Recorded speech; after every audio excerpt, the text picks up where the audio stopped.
Let's talk to Dr Sugandha Srivastav of Oxford University's Smith School of Enterprise and Environment. Welcome to you. Just briefly, what is the grid and why do we need to expand it? Well, the grid is a very important piece of infrastructure because it's what helps electrons go from where they're generated to households and businesses. And one of the reasons we need to expand it is because a lot of renewable energy is located in the north.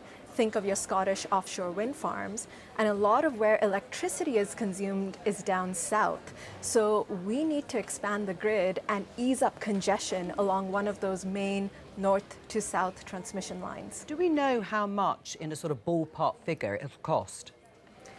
Well, there's different cost estimates, but let me lay out the thinking here.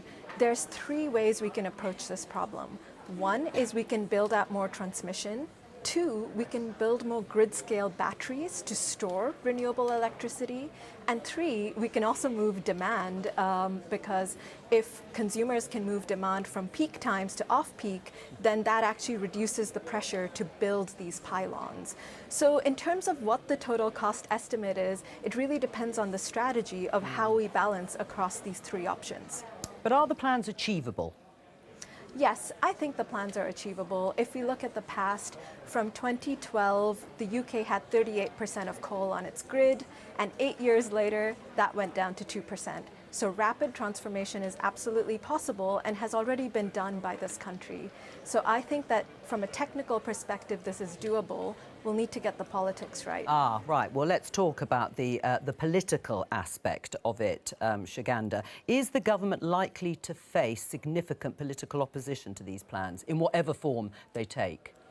Well, I think getting the messaging correct is absolutely key. So after Russia invaded Ukraine, gas prices went through the roof, and that resulted in unprecedented increases in household electricity bills.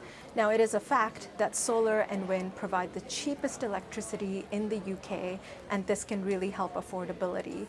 So there is a moment to capitalize on this narrative and to say that building transmission and battery storage is all part of bringing the cheapest electricity to households.